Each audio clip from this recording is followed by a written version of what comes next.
Andre Onana is worrying about his future in the Manchester United starting 11. Has Ruben Amorim seen enough? And is he set to be benched ahead of the Newcastle United game with Bain potentially starting? There is some news reports on that. Chido Obi not in the under-21 squad because he's set to be called back to the first team. Could he get some involvement over maybe Rasmus Højlund? Romano speaks on the possible exit of Højlund and Onana. There's talk about Rashford returning, trying to clear the air with Amorim. Will he be sold? Will he return? Cunha, Man United favourites to sign Cunha, are they? What's the situation with Cunha, the wages? What is the plan? Because Tier 1 source Roy Whitwell has very much confirmed that Cunha interest, and he's one of the best sources out there. So, hello, and welcome back to Alice Talks Football, and welcome back to your 10-minute Manchester United news, transfer news, and update roundup, where we're going to round up all the stories in 10 minutes for you guys. So, let's get into our first story. Ruben Amorim considers benching Andre Onana against Newcastle, was said by Chris Wheeler of the Daily Mail. It was then said by Samuel Luckhurst that Andre Onana is now concerned he could be dropped by Ruben Amorim when Manchester United face Newcastle. So this is two reports coming out. One saying Onana is concerned that he could be losing his place. Another saying that Ruben Amorim is seriously considering benching Onana. Now, there's two ways I look at this story. One, Onana's had a stinker of a performance. Media, they need something to write about. Oh, let's maybe write that Amorim is considering it, because it's not saying that Amorim will. So they could write that a little bit of a story. Amorim will be thinking about it because maybe he is thinking about it, let's be honest. And maybe Onana is a bit worried. He's made a few mistakes. Or maybe there is some information going on behind the scenes that this is something that Ruben Amorim could genuinely be about to do this weekend in regards to Onana. And look, I don't think Bain is the best option as a second goalkeeper. I'm not convinced by Bain either. I don't think there's much between Bain and Onana, but I think if you had a really good second goalkeeper, he could push Onana more, which I think is why United, even if they don't sell Onana this summer, might bring in a good second keeper, because Bain is probably going to go this summer to really challenge him. And of course, Onana is worried. He's not been good enough for a while. And those mistakes he made were awful goalkeeping, and he's cost us. And this isn't the first time. So maybe he could be dropped. And another player that probably will be dropped is Højlund. I think Xerxes will start, but there is talk about Chido. Now, Solly said earlier today that Chido is set to return to the first team squad for Newcastle on Sunday, so he won't play for the under-21s tonight. The under-21 squad has now come out, and Solly was right. There's no Chido in the under-21 squad, which looks like he's going to be in the first team squad for Newcastle. Now, he's not going to start versus Newcastle. I mean, he might, but I doubt he will start versus Newcastle. But that, again, is Højlund putting another poor performance. Why don't you give Chido 10 minutes off the bench, see what he can do? Højlund's been poor, Onana's been poor. Could Ruben Amorim make those changes? Romano was asked about the possibility of Onana and Højlund leaving. He said both situations are open. So not very blunt response by Romano, but I think what Romano's trying to say is, if the right offer came in for Onana and Højlund, United would sell. I don't think United are going out of their way deliberately going and trying to sell them. I think it's Rashford, Anthony, Casemiro, Malacia, Sancho who the focus is, but they are also open. They're open to selling them. It's difficult to sell them because of the money left on the book value, FFP, the finances, making a loss. But I think Manchester United are more than willing to open and replace the players. But I think there's probably got players ahead in that priority queue that they want to sell. We need 40 million for Højlund. We need 30 million for Onana to avoid making a loss in PSR.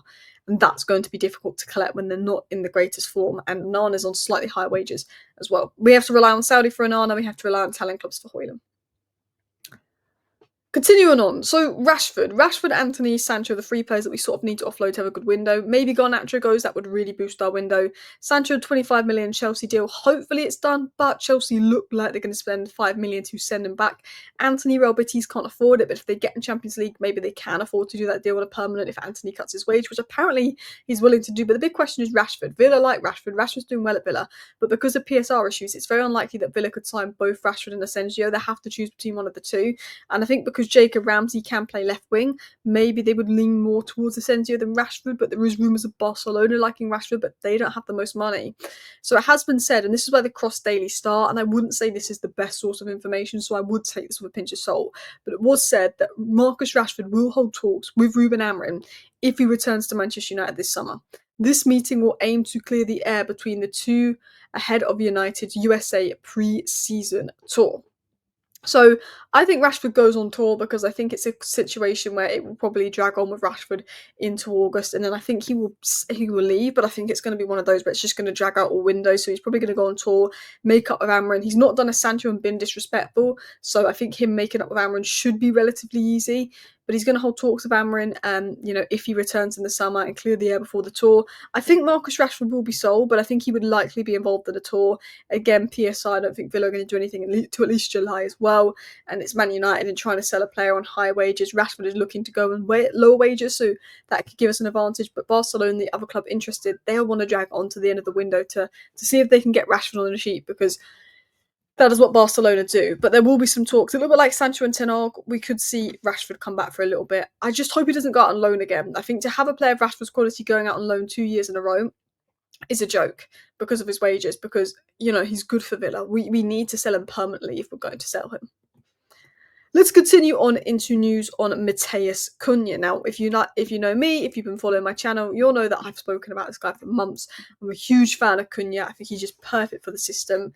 Alice likes Matheus Cunha. Alice always thinks he will be a great addition. And it looks like we have a strong chance of signing him. Newcastle inquired in recent weeks about the situation of Cunha. The player will leave Wolves this summer. The idea is to join a Big Six club with United the favourite. Right now, Newcastle United in a better position than us. They're more likely to be in Europe, and their future is brighter than ours. So I don't know how we've got the pull over Newcastle. Probably the name of Manchester United, which is why he'd still rather go to a Big Six club, even though we're shite, than Newcastle. I think it's because he sort of grew up with a Man United fan and that prestige of United. Interestingly, I will say this. Newcastle have Isak and Gordon who are set to stay. His best position, if it would be playing left wing or striker, he's not someone that plays on the right. He could play 10, but Newcastle don't really operate a 10-10. They operate more of an 8, and he's not an 8. Whereas in Ruben Amorim's system, he's 10 and he's slightly on the left, and that suits him best. Not left wing, 10 and slightly on the left, and it also competing with Anthony Gordon. While I think he probably would be better, not maybe a Newcastle system. Anthony Gordon's fantastic. So I think that Cunha is great, but I do think he suits Man United's system more. So even though Newcastle have the pool of being in Europe, having a better future, being better than us, they've got Isak, they've got Gordon. They probably are better off with an Mbeumo. I think Newcastle's best bet would be an Mbeumo because he can play on the right and play centrally. I think Cunha's better at Man United because, one, he's not that work rate winger that Eddie Howe would want, and two, he's more of a 10/winger, which I think suits Amorim more than Eddie Howe's type players. But that could be competition there. Newcastle ambitious, Cunha, Huijsen. Newcastle going to have a big window. They didn't spend the last 2 windows. So let's talk about Cunha and Delap, because this seems to be the plan, and this was said by the very credible Laurie Whitwell. Go give him a follow, go check out The Athletic, very good stuff. He said Liam Delap is high in the thoughts of Manchester United to come in as a striker, while Cunha is seen as potentially a good fit for one of the 10 positions. Signing both players is used as plausible if United sell well. While other attacking options are being explored, both forward roles, plenty of talks on targets are anticipated. I think that's Laurie Whitwell's way of saying, as of now, I think United are looking to bring Delap and Cunha, and I think that's how they look and think they can solve their attacks, about 90 million combined, but they don't have the funds yet. They need to sell to have the funds to do that. There will be competition, and there is other targets in case. He spoke about Cunha's wages being about 150k a week. Man United taking that into account, with Lindelof, Eriksson and Evans and Heaton leaving. United probably happy to give around 150k a week, but Ratcliffe is very much like he wants to be on the same page about salaries and stuff as well, which is fair. Give Me Sport basically said the same thing, kind of ripping off Laurie Whitwell, that Cunha is a key target for United this summer, alongside Delap, which I think we've known for a while. And I wanted to show this tweet about Cunha, because I always hype up Cunha, but he has 13 open play Premier League goals this season, more than Mbeumo, Palmer, Watkins, and only bettered by 5 players. And out of the 5 players he's bettered by, he also has played the least amount of games of any player in the top 15 open play goal scorers. He scored the least amount of games and minutes as well. So he's doing that for a Wolves side. And I quote tweeted this saying, I like Cunha because he's proven at Wolves he doesn't need a good team around him to get output. He can play in a poor team and still come up with something out of nothing, which is what Bruno does. And we're too reliant on Bruno to do that. I think Cunha's ability to score and create something from nothing, even in a poor team, shows that he's got that little bit of individual brilliance, which I think we lack. His best row is 10, slightly on the left, which suits Amorim's system.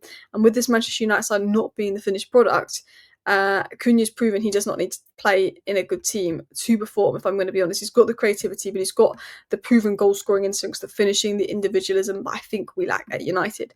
Anyway, that is your 10-minute roundup. If you did enjoy today's video, please do go ahead and hit that like button. Feel free to subscribe down below if you're new. Share the video and all of that. I appreciate everybody for tuning into today's video. Let's hope we can get a deal for Cunha. Be interesting to see what happens with Andre Onana, Rashford and more. Again, what happens in the summer really depends on sales, doesn't it? Thank you for watching. Bye.